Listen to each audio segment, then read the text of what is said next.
God, you better call Apollo Call him. and tell him to come and help you get your Come on, call. You better call Apollo. Call him. But you can't have Candy's home. How about that, Todd? All this and more, y'all, on Another Mother, episode 45. Create Create sin. I dopamine. create I sin.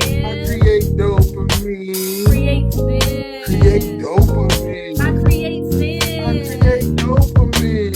We Another Mother Poddio. Another mother Hey. patio.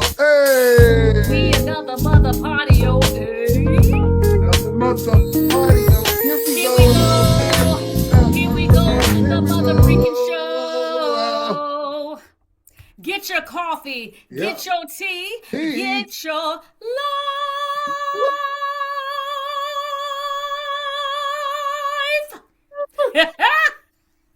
My name is Lisa Renee, and this is Ant Wild from the 916 Sack Back Down. and we are Another Mother Poddio. Hey! Hey! What you drinking today? I got my beet juice, y'all. I got my beet I juice. actually have some tea, some chamomile. Tea. But wow, we forgot to tell him today is Friday.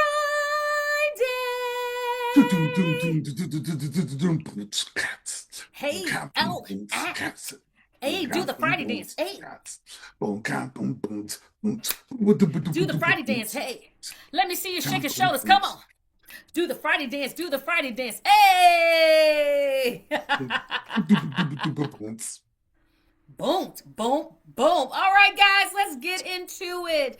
Now, we don't mean to start the show on this type of note, but it's so important to think of others other than ourselves. And so we do want to give condolences to the 150 people that have lost their lives in that apartment fire in Hong Kong. I don't even know if the number has risen. I pray to God it has not, because enough people have been lost in that fire. And then also there was an incident that took place in Stockton where we lost 3 children, an 8-year-old, a 9-year-old, a 14-year-old, and a 21-year-old at a birthday party.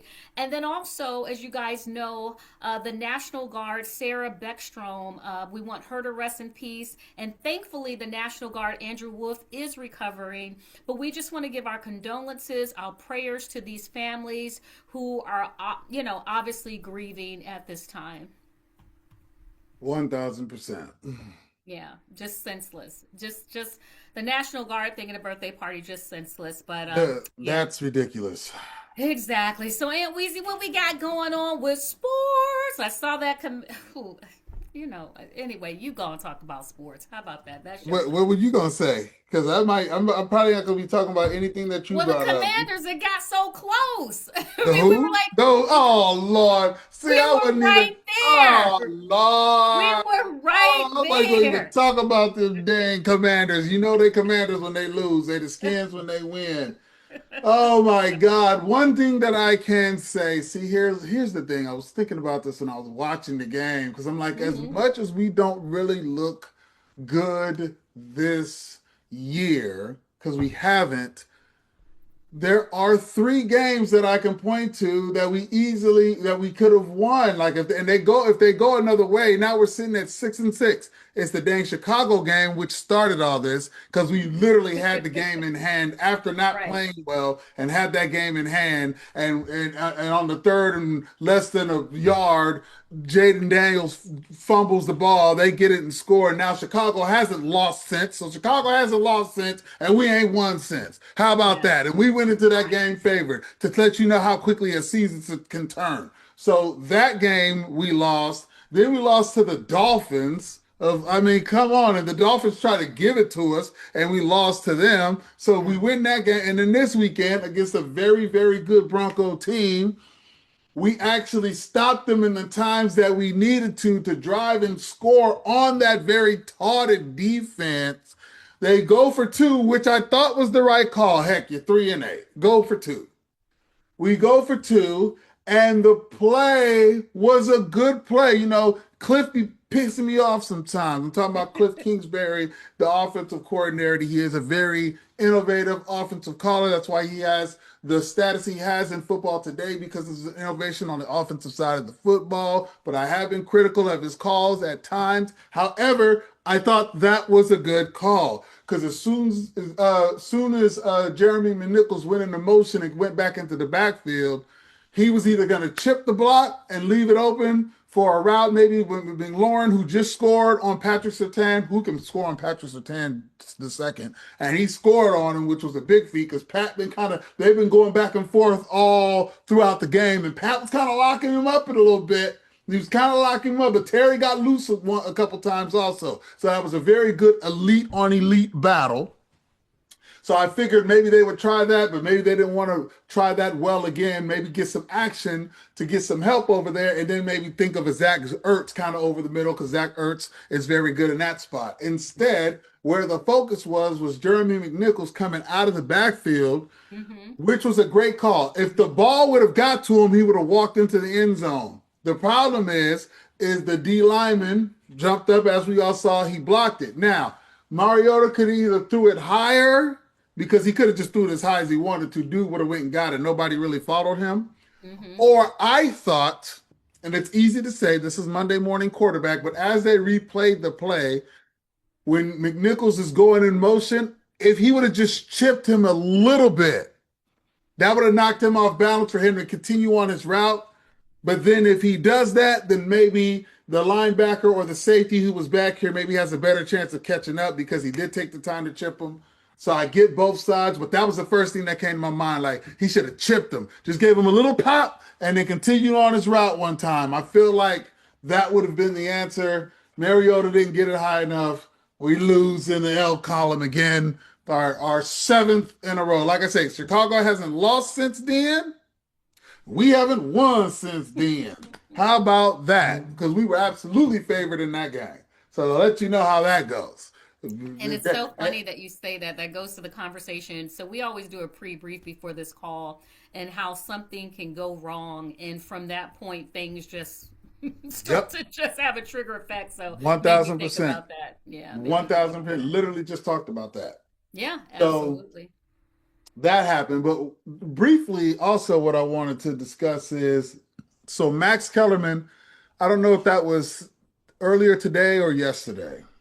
I feel like it was earlier today. He was on what's my man's name? He was on, Max Kellerman was on me, but he was on his show today, and he was talking about him leaving First Take and that departure and that relationship with Stephen A. Smith. And so when he was asked what was the main contributor to that, he was pretty much like, you know, and I'm paraphrasing, but I'm putting my own spin on it for a reason. You can go watch the interview. It's a very good one, actually. But he was talking about how here, if you have to get in the ring and spar with Muhammad Ali every day for 15 rounds, at some point in time, you're not going to want to do that anymore. And he felt like that was kind of the case when he was on First Take with Stephen A. He kind of felt like Stephen A. didn't want to have to deal with Max anymore in that space, because the loud antics that Stephen A. is associated with doesn't drown out Max's, because Max is a real, and Stephen A. is too. So I don't want to say this like Stephen A. is not. Stephen A. spent like 17, 18 years at the Philadelphia Inquirer covering the Sixers, all that kind of stuff. So he has real deal journalistic, old school, not these new journalists, not us, because we're new journalists. We're dope, but we're still new journalists. You know what I'm saying? Stephen A., Max Kellerman, they're from the school of old school journalism, where you really were on the story, following the beat, you know, all that kind of stuff. So I'm not saying Stephen A doesn't have that, doesn't have those war wounds, because he absolutely does. Max does too. Max is real deal journalist, all the things. But Max's ascend into his position was based on the journalism. Steven has the journalistic background, but his personality also was what helped him elevate to his spot. So in that spot, they just had two different philosophies that never really meshed, Mm-hmm. because it would be like he was like, it was all, he always felt like he had to be the one to come up and bring in all these points and argue all these things, because Stephen A's job wasn't to really come with these points like that. His job was just to react and be Stephen A. So it was very interesting watching him break down that process in a very detailed way. Which show was that on again? So Max Kellerman used to be on First Take, which is what Stephen Oh, A's. okay. Max Kellerman and Stephen. First, it was Stephen A. and Skip Bayless. Then Max came in, and So, he was okay, on got First you. Take for 5 years with Stephen A. And Okay. then ever since he left, then they just have this revolving door of people, and then that's where they really made Stephen A. the focal point. And now he's like ESPN's, you know, uh, uh, Oh, I see. I'm Max Kellerman. yeah, he's the American face. He's TV the face. personality. Got you. You know what Got I'm you. saying? Yeah. He's the face associated with that brand now. But it was just very interesting watching, listening to Max break down that space. I could relate to that, because as Yeah. people like me and you who are artists and have personalities and all these kind of things, but we also have something that could be very intimidating. Mm. And so Max felt like his the way in which he approached it was intimidating, because he would even call out certain things about himself in future shows that he didn't like, based on the narrative that ESPN would be trying to push. So Got he you. would say something and ESPN would love it, and then he would go think about it and be like, nah, I don't want to then be pigeonholed into this. So Mm-hmm. he would go and call himself out, like, and be like, yo, I remember a couple of days when I said such and such, but I still feel like that. But in hindsight, looking back at it, and he would give more explanation, and then the network didn't really like that. So it was just very interesting in him really breaking that down. So in a good sports lane, you want to watch a good, I think his name is Bob Myers. That's what's coming to me now. But just type in Max Kellerman talking about leaving First Take, and he gives a very, it's a very, a lot of people are taking it and like, oh, Max is throwing shots at Stephen A. He's really not. He's just really in his best way, just calling it how he is, how he saw it. I thought it Mm. was very, very interesting. And the way that he breaks it down, I thought it was a very, very interesting segment. Absolutely. So, guys, ladies, if you're watching, get the men in your life to come right now to the screen. Get your fathers, uncles, brothers. Everybody needs to hear what we're about to talk about when it comes to health. Men, we're going to talk about prostate cancer. So it's something that happened. It happened to my father. So I want to talk about this. So prostate cancer is a growth of cells that starts in the prostate. Some of the symptoms are BLOOD in when you go to the bathroom, having to go to the bathroom often, weakness in your arms and legs, dysfunction, if you know what I'm talking about, feeling very tired. And this is just some of the symptoms. There's more symptoms that happen. But I just would encourage men tend not to go to the hospital as much as women do, but a lot of men get prostate cancer. So I'm just encouraging all men right now, as the new year is winding down, you got to use your benefits. Please go get checked, do the cough so they can check you out, so that way you can make sure that you don't have cancer. We care about you.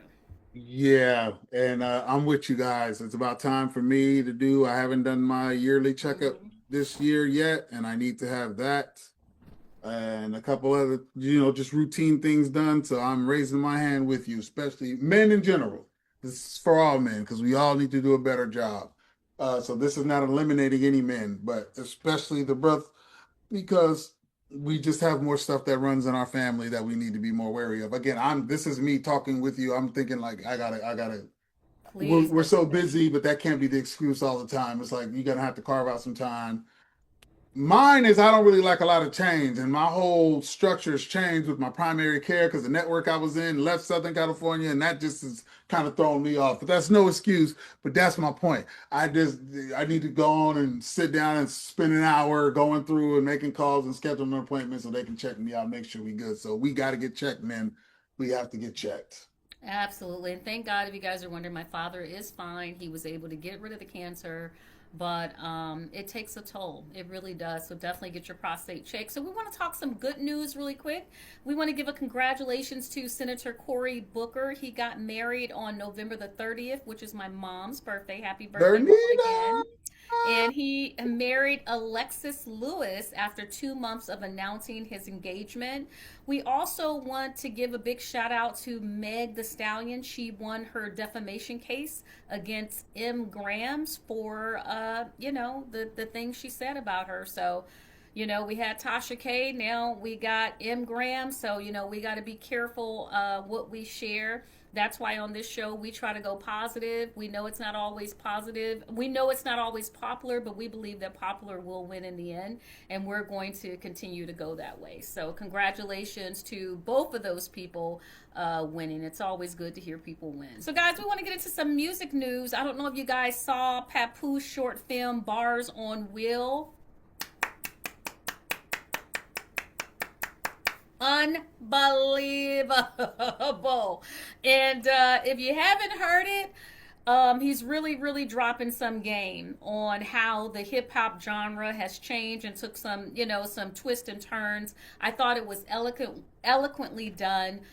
Very raw, very good concept that he used on that. And just congratulations on that release of that short film. Have you had a chance to check it out, Aunt Weezy? No, I did Ooh, you're not, gonna not in love its that. entirety, but I did see a couple clips and I did not realize that it was part of this. I seen one, he was I forgot what he was rapping, but it was like a little snippet of his because Papoose has always had bars, so let's start there. Right. But it was just kind of it was like a minute, 7, 8 minute segment, and he's getting in the truck. It's the part where he's getting Yeah, in the yeah, truck, getting in and the truck. whatever's going on during that time when he's rapping during the truck and the beat that's playing.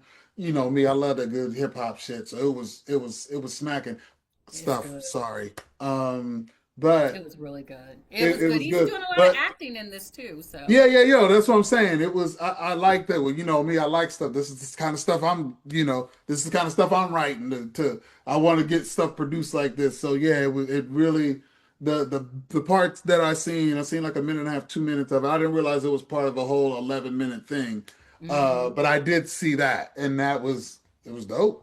It was it was dope. really, really good. All Hmm. right, guys, we got to get into these trending topics. We gonna get the easy ones out the way, and then we will get into Candy and Todd because we know you guys are waiting on that. So as you guys know, Ray J was arrested for pulling a GUN on his ex-wife and a family member on Thanksgiving Day. Also, if you guys did not hear, Ray J was very vocal this morning, getting on Beyonce and Jay Z because he's like, listen.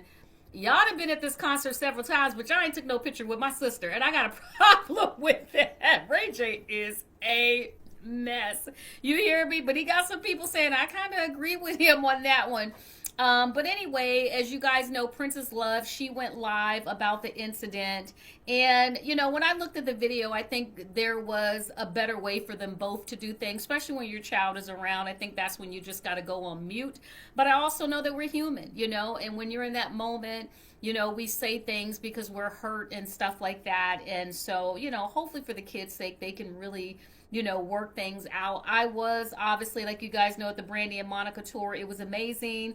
Beyonce missing Brandy. I don't know if it's anything personal, and frankly, I really don't care. How about that, Aunt Weezy? Well, I'm just if this happens in other demographics, it would help if I saw it because I'm sure as heck's tired of seeing these dang public displays of the coonery. And I mean this all out of love. I like Ray J. I do. And like Me we've too. talked about Ray J a few times on this show, and I've always given him the benefit of the doubt. And this ain't even me dissing now. This is not even just about Ray J. it's just about that scene. Why is that? Why do we know that that happened? Whether it happened or not. It's one thing for it to happen. I'm just sick of us knowing that it happened. It gives us a good talking point. Yes. I can get on here and be like, oh, yeah, da da da, and he did this, and who was right or wrong. But my blackness won't allow me to just do that. I'm looking at the whole thing, and I'm like, yo, man, like, this is your wife. They're soon to be ex. You guys are divorcing every 2, 3 years. That's a very tumultuous situation. You have kids in the situation. Why are we seeing this? Why is it every time I'm turning around, I'm seeing this kind of interaction and it's us at the forefront of it?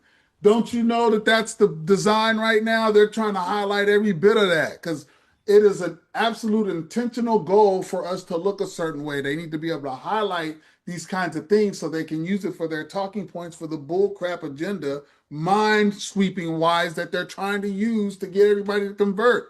This is what's happening. Like I just I'm over that. And then in front of the kids too. Like then you know what I mean? Like what kids are we raising? Like it's just I'm just over it, dog. Like I'm over that. And I'm sorry if that's not the reaction you were expecting or whatever. But I just It's a real when I reaction. That's when the I most when I important. watched it, I'm like, again? You know what I mean? Like again? Here we go again. Here go the coons. Bring out the cages. It's like, come on, you guys. I just feel like, again, this just happens to be about Ray J and Princess. It's not even really about them. It's about the whole. This seems to be a genre, right? This seems to be a genre. That's the best way I can describe it. It seems to be a genre. I just don't really like the genre anymore. You know what I'm saying? Like you was live. Okay, Yeah. cool. But now we have to weigh in on y'all's situation. You know what I mean? Like I just we're gonna have to go back to keeping some stuff in house. You know what I'm saying? There was a even if this story pulled up, all right, cool, damn, that's terrible. All right, her word, his word. You know what I'm saying? But then it's like, Yeah. and then on top of that, then when the camera goes black, it feels like there's some sort of confrontation between Ray J and I believe it's her cousin that was there. Was that her Yeah, it cousin? was her cousin, yeah, that was there, and he was trying to, control, Ray J, because as you can kind of hear, he's like, "Man, I don't want this for you," and you hear Ray And J like, "Yeah, I don't want to do this either," so yeah, and I guess that's kind of my thing because we don't see the conflict, and you can hear that there's conflict by the way by the way the cousin is talking. Then it appears to me now. I don't know, and Ray J, I'm just being funny now. Now I'm just being lighthearted and funny, and I don't know because I don't know for sure. This is just us having fun as brothers. Hopefully, you don't take it any kind of way. But obviously, we didn't see what happened, but it went doing all that, and it would be hard for me to say, it would be hard for me to think that the cousin's like, dude, just stop, man. I don't want this for you if he was losing the interaction. Does that make sense? Don't that yeah. sound like somebody who got control of the interaction? And it's like, look, dog, I don't want to do. You see what I'm saying, though? Does that come on now? You know what I'm saying? I'm taking it back to the sandbox now. This is the days before cameras. This is like when we was out on the playground and you get into it with somebody, you come with a rah, and they're like, hey man, chill out, man, calm down, man. I don't want this for you. It Right. appeared to me upon listening that then the cousin took control of the situation. Ray So J then it got was kept all this talking. old dust up, That's and it. it appears now. I don't know for sure, but it appears like then the cousin got up. He was just accused of being the drunk cousin, and then he gets up, and then pop, and it's like, look, I just don't I don't feel like the tone would be that way if he had lost the scrum. You know what I'm saying? Like it appears that appeared to be a love perspective from a position of dominance. Pause. So that was the other part of it. Like, dang, then you possibly lost the interaction. Like, come on, man. Right, exactly. So anyway, No that's worry. So let's get into Bilal Salam. And so I remember many years ago, I think I saw Bilal on Tasha K many years ago talking about things that happened between Will Smith and him and, allegations of different things that happened with Will Smith. So if you guys don't know, Bilal Salam is a former associate of Will Smith. He is suing Jada Pinkett Smith for $3 million, alleging she threatened him, engaged in a smear campaign, and caused him financial and emotional damages. And so the lawsuit stems from a disagreement after Salon declined to assist with crisis management following the 2022 Oscars, which escalated after his public comments about the couple. The suit claims that Jada Pinkett Smith threatened him and that her actions, including a statement to TMZ about suing him, were part of a larger effort to harm him. And so, I don't know what's going to come out of this. I know he was supposed to drop a book. I don't know if he's dropped the book already, with a lot of things that was actually in there about the couple. But I guess we will see what happens. It appears that a big part of that started post the Oscars. I guess she wanted him to step in. Mm-hmm. Did you mention that she wanted him to step in? Crisis management, yeah. Yeah. If he was already on the outs, like, because the incident happened in 21, then the Oscars incident happened. He was already on the outs. Yeah, he's not going to feel really obligated to step in and do crisis management. Yeah. And then if that's the thing that jumped it off, then you guys just got to go from there. But yeah, he's not going to. That's what stood out to me when I was researching it. I'm like, yeah, he's not going to step in after you confronted him and forced him to do all this kind of stuff. He's not going to step in and do that. He doesn't know what the payment's going to be, if he's going to be appreciated, if this is going to continue on. So he's seeking 3. They'll probably settle out of court. He'll probably end up with about 1.5. 1.5. All right, guys, we got to get into it. But you can't have Candy's home. So, guys, as you know, the beautiful, talented Kandi Burruss filed for divorce a couple of weeks ago, and Todd has finally responded. And I want to go back, though, because I want to talk about Kandi in the Thanksgiving picture. I just want to say this. I don't know if anybody said this, but I want to say this for other women so that they can learn from this. Kandi posted about Todd being there even though he was in the Thanksgiving picture. And I just want to tell women, we got to stop playing nice with them. Who cares if he was there or not? Who cares if he was there or not? Because not long after that, he filed. He answered to what the divorce had to say. And basically now he's saying he wants to question the prenup, saying that he was under duress. He also wants to fight her for physical custody of the children, saying that she travels, she works a lot, and as you guys know, he's been doing this little thing on his Instagram, daddy daycare. I knew it was probably strategically, allegedly, it looked like he was doing that strategically to show that the kids are always with him. But if you guys follow Kandi, honey, you would have saw that story when it showed the woman lying, like scraping the father lying, because don't mess with a woman and her kids. It really brings out the worst in a woman when you try to mess with her children. And so Kandi, if you guys don't know, just to catch you up, she responded back to Todd's paperwork. There were some errors on her paperwork, so that didn't look good. So she had to fix those errors. I think she left the kid's name off. She left a signature off of her paperwork too as well. But she went and she cleaned up all those things and basically said, no, you agreed to the prenup. And we got receipts. Bravo got receipts. Everyone has receipts of that. And the bad thing today, just recently, I think it was just a couple of hours, people have made a statement that Todd was caught talking to other women, and that is the reason for their actual divorce. So, a lot of times, and again, this is not just a Kandi thing, this is just to a lot of women, we naturally try to be nice, we try to do all these things, but here's the deal. If you know that a man is already disrespecting you, don't think that he's going to respect you later on. Let me say that again. If a person really, let's use Maya Angelou, if a person shows you who they are, believe them the first time.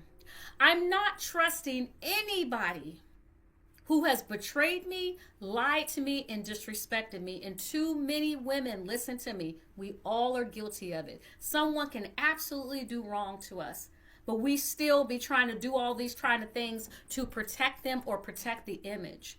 And I'm telling you, when you got a divorce, take it from a girl who's been through it, honey, you got to be ready to fight. Not negative or any of that, but legally. Because if they have done you wrong and you're getting a divorce for them doing you wrong, why would you expect them to do you right? Mm, mm, Right? When people show you who they are, believe them. mm. Believe them. My heart break it. This divorce breaks my heart so bad that I've been praying for them in the morning. And wow, Mm. right? Because watching Candy for so many years, loving her from Escape and Real Housewives of Atlanta, you feel like you know her to a certain degree. And you know she loves hard and does so much to try to help so many people. I mean, Candy tries to help people beyond the people y'all see. I've seen her do it at my old acting school. Her heart is really big.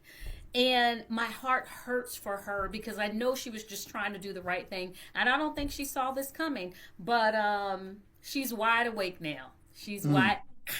She's wide awake. And then Todd posted on his post, Mama, I need you right now, and a picture of his mama, and I can use you right now more than anything right now. Which again, I know it's difficult for him too. Divorce is not easy for anybody right now, but and then also Candy did ask for what you call it, a gag order, so that their Yeah. stuff can be sealed, and but she won't have a hearing, I don't think, until January. So right now everybody's just running with everything right now.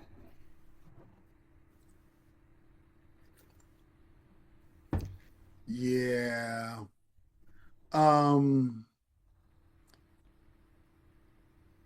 I would just hope man to man, just just try and be godlike, my brother. Um, Hmm. just try and be godlike. What I mean by that Yeah. is if you want custody because you genuinely feel that they're in better hands with you, then yes, you have the right to feel that way. But I just hope I would just say move godly, bro. Like if that is the situation, then yes. But if it's a situation where, because we say this about women, so we got to also talk on the man side too. When it's the provider scenario is reversed, right? Is it that you want custody of the kids because you feel like they're better with you, or will this help your bag pursuit? Like questioning the prenup. I don't know. I'm just saying I'm throwing that out there for not only you but for anybody who just thinks about decisions they make and people they be with. Just move with God, bro. I'm telling you, everyone's watching, even if nobody's watching. Even if you feel like I'm whatever, I'm telling you that it's watching. The universe is watching, my brother and sisters, and men and women and people, great people around the world. It's watching. So if this is a bag attempt, even if you get the bag, you know, you just now you have to be, whether you'll say it out loud or not, internally, you got to be watching your back now. You know what I'm saying? And that watching your back ain't even got to do with humans. It just has to do with circumstances, right? So now you just got to watch your back because a lot of times the get back is it's in a whole different way, and you be like, I did not see that coming. So I would just say, move godly, brother. If you feel like it's the best for the kids, cool. If this is a bag pursuit, hey, it's between Yeah. you and God. That's all I can say. Yeah, wish you guys the best. I really, really do. For Guys, sure. let's talk about Sean Combs' The Reckoning. That's the new documentary on Netflix, executive produced by 50 Cent and Alexandria Stapleton. I actually uploaded my footage, and the footage for some reason was moving slow, so I had to delete it and take it down. So I'm gonna have to do that footage over. I think that documentary was well done. I think it painted a full picture of the grit and the glory for Sean Combs. I think it will answer some questions for a lot of people. I think there are some aha moments, like you going, whoa, he did what? You know what I mean? I think it painted a fuller story about Cassie too, because a lot of people thinks, oh, well, she could have just got up and left or whatever. But you do have to understand when someone gets in the industry very, very young, they can be brainwashed and manipulated. It even happens with divorced parents all the time. And so I thought the movie was very, very well done. And I know Sean Combs tried to sue Netflix and all these different types of things, but it's out there. And I think even though 50 and him has had these, I mean, a lot of it was Sean Combs talking himself. So that's not a 50 cents thing. If he was filming himself saying certain things, he was filming himself saying different things. 50 Cents and Alex just had to put it together and make it a story, and I think they did phenomenal. I think they did phenomenal. Yeah, I mean, the interesting, I want to watch it now. I want to watch it, but I really want to watch it now because Breakfast Club talked about this too, but like just overall, the consensus is like, yes, obviously it's about Sean Combs. Obviously it's about, they are the subjects of the documentary, but like the bigger picture is look what happens when you put somebody on a pedestal and look at the now repercussions. It's like putting a mirror up to Hollywood's face and Yeah. saying, look what happens, when we put certain people on a pedestal. Look at the misinformation that can happen with respect to what they feel like they can get away with, type of thing. Um, Absolutely. and so I, that part of it is interesting to me. Obviously, the Sean Combs and the all that kind of stuff. Yeah, I mean that's going to be great clickbait. We'd all watch it for that. But that bigger narrative now for me, that's something because then that now you look at the story and it's a different tale now. It's not as opposed to it being just Diddy. There's a bigger there's a bigger element to it now to pay attention to. So that's what makes me want to see because I want to see now how that relates to that overall consistency that it's like putting a mirror up in Hollywood's face with regards to look what happens when you build them up and then you spend all the same energy tearing them down kind of thing. So Absolutely. And I yeah, think there's even parts in there you'll even feel sorry for Sean Combs. Sometimes people are a product of their environment, and there were some things that happened to him at a childhood that you go, "Wow." Some people can break away from it and get help, but some people repeat the same pattern. They try to recreate or be something. He lost his father too, from gunfire, from GUN fire. And so, you kind of got it, you kind of understood it. Not that you support some of the things that have happened or some of the things he did in the movie, but you got it. And that's why I think 50 Cent and Alex Stapleton did a great job because I think they showed the grit, but they showed the glory too. As well, and then there even things happen with his son. I mean, you really and why you gonna like yeah, like, it's gonna make your mouth drop. This was really good, and anything that 50 Cents put his hands on, he does things in excellence. yeah, And yeah, he we know he can be petty at times. You know what I mean? But I saw how serious he was even on the interviews with this. Like I think he really took this serious. I really yeah. do. That's the sentiment I got. So I really want to watch it now from that Yeah, you'll through enjoy that it. It's worth lens. it. Yeah, you'll Yeah. definitely worth it. So, guys, I know this is Aunt Wow's favorite subject. We're going to get into a little bit of reality stuff. As you guys know, Tamar, the beautiful Tamar Braxton, was on a show. And if you guys don't know, we talked about a while back how Funky Geneva and Tamar was having this back and forth. But he told her very clearly, do not bring my name up again. When this interview, she didn't bring his name up, but she did imply certain things like, I had a whole birthday party for somebody, but we're not going to get into it. Y'all know how Tamar is. Honey, Funky Dineva. If you don't know who Funky Dineva is, he is a YouTuber. He also was on the show, Fox Soul Show, TGIF Fridays, I believe it was. And he let her have it. And then after he let her have it, then she put out this formal official statement from a lawyer's office, but it was really more about promoting her album more so than legally you can't do this or you can't do this, you can't do that, you can't do that. And so at that point, Funky Dineva just went off. He was like, "Here's the deal. She's messing around with Mendices. What is it? Mendices, the one that's with Mandices. Yandy. Mendices. Pronounce it for me."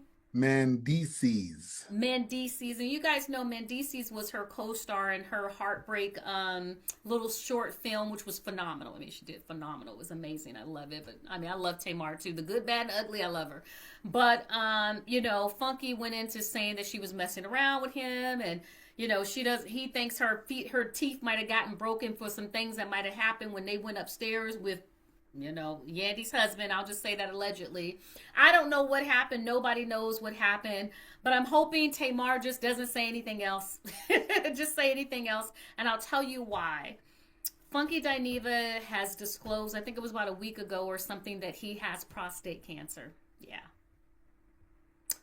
Let's give him peace right now. His body, the last thing you want, I know from my father, you don't want to cause any more stress on a person that's going through cancer. So I really hope that Tamar just doesn't say anything else, because right now, Funky, we just want him to be healthy and get healthy. We know Funky says a lot of things. He doesn't always have a lot of fans, but he does have a lot of fans. And I've liked listening to him throughout the years. But what we don't want for anybody is to have cancer. And so I'm just wishing him, you know, healing energy big time. Yep. There we go. Sure And on that.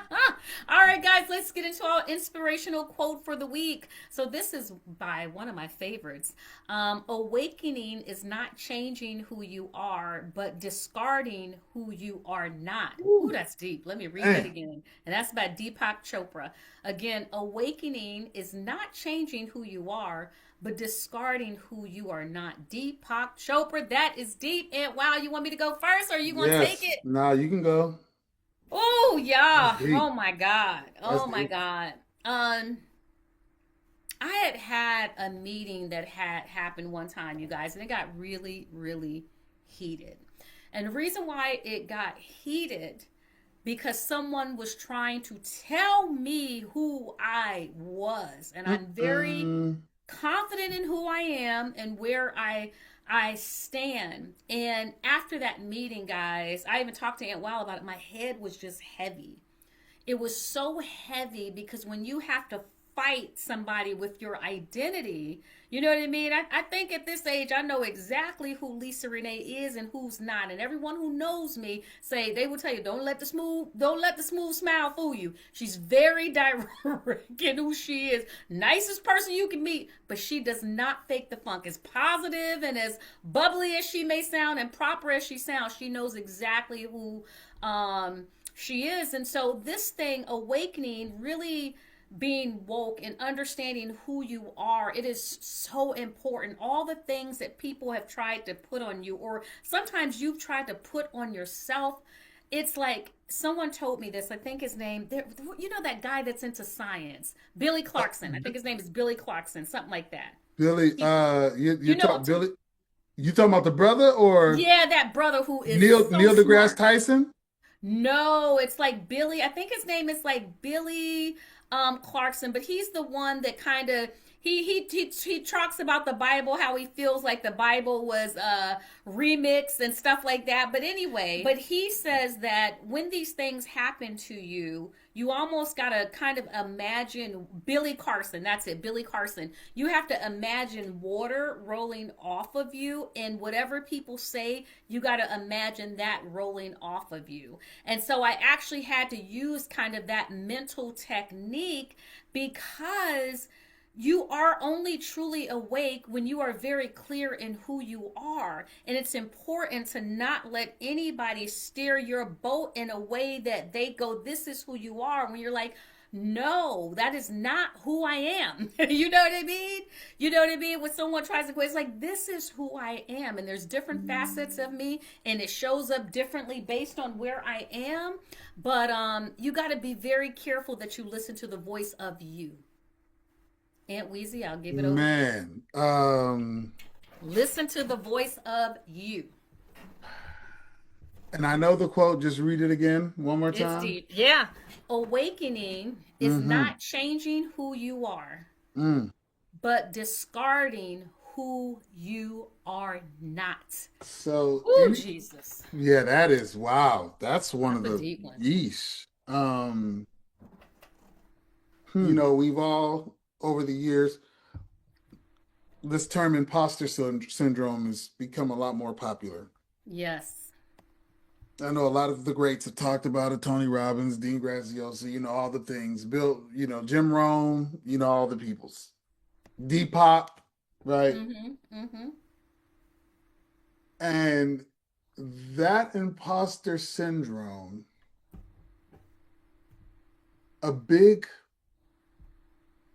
fertilizer in the imposter syndrome, if you really think about it, are things that naturally are not you, but that have been imposed upon you. Mm. Things that people have said, that you have heard, certain narratives that you have heard throughout the course of your life are the main contributing factors that fuel the thoughts that you have that question yourself in a way that fuels imposter syndrome. We're not born to hate. Mm-hmm. We're not born to prejudge. We're not born to doubt ourselves. Mm. The world around us teaches us that, Mm. right? It could start at the home, it could be at school, it could be with a close group of friends. There's all these things that can contribute to that. When people don't see you in a certain way, that's what contributes to imposter syndrome.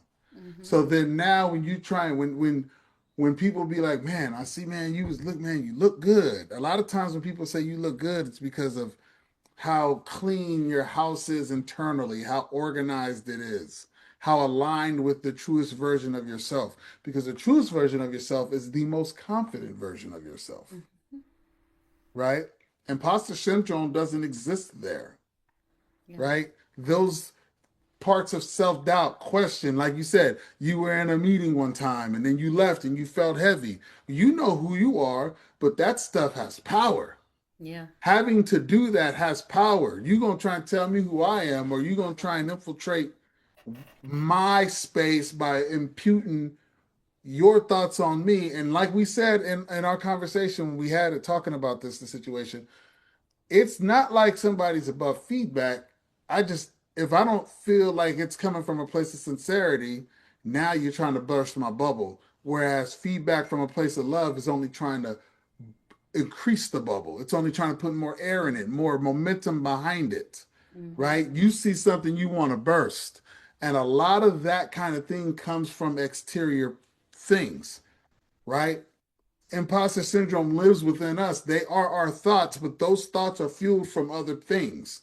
When you are really, really the best version of yourself, the imposter syndrome, self doubt, all those things don't really live there. Yeah. Does that make sense? You're aligned. So you drop off all the stuff that you are not. I'm not what you guys said. The things that you've done that makes me react in a way to question myself, I am not that. Mm-hmm. Hope you heard what I said. The things that you've done that made me question myself in a certain way, I am not that. Because the Right. responsibility is still on us. Mm-hmm. It's on us to recognize what triggers us in a certain way. So, like Lisa said, she was in that situation one time. Ask her if she went back to that situation. No, because whether you should affect me like that or not, you have. Yeah. Sometimes it is what it is. Yeah. It's frustrating. It's you get mad, you get pissed off because you like this buster should not affect me that way. Mm-hmm. But the reality of it is they did. Mm-hmm. So to prevent having to question myself because this buster done affected me this way, I'm just gonna go on and let you have it. I'm gonna eliminate that. Mm-hmm. I'm gonna drop that off. Right? It's authenticity is being the stuff that you are, dropping off the stuff that you're not. This is what I am. I'm not that. And I'm trying to feed in it. I'm not doing it. There's a lot of relationships, especially in the last 5, 6 years, when life has really changed for me. A lot of relationships I had to put in different places. Hey, man, I can't do all that, man. Right. There's a lot in there. And I got a lot in here already. You know what I Right. mean? There's a lot in there. I had to drop certain things off, you know, from friends I've had for years. And it's not even no beef. It's not even really like I'm out here funking. It's just, hey, man, I'm just going to put that over there, man, because I don't have the capacity to continue to filter my own self and then take on your stuff that I got to filter through as well. My filter is ran dry. That's a deep one. Say it one more time for the people in It's the very, very upstairs so we deep, can go out guys. on that note. Awakening, being Awakening. woke, awakening is not changing who you are at your core, who you really are. Awakening is not changing who you are, but discarding who you are not. Man, Think that's about it. what your mama told you, your daddy told you, your best friend told you, your spouse told you. Is that really you? Does it sit well in your spirit or does it not? If Mm, it doesn't sit well or it doesn't feel good, then that means there's something not good about it. yep. And you got to either change something or remove yourself from it because your spirit is trying to tell you this is not you. Yep. This is not you. Very deep, guys. So I listen, like that we one. had a yeah, I love that one. That was a good one. Woo, we unpacked a lot of things this week, guys. We just want to thank you. We hope everybody had a good Thanksgiving, a good Black Friday, all those types of things. We love you. We appreciate you. Get those likes up, guys. Drop a comment if you have something to say. And please share this if you feel like this information will be helpful to everybody. We will see you next Friday at 9 a.m. sharp. Bye, y'all. Bye. Peace.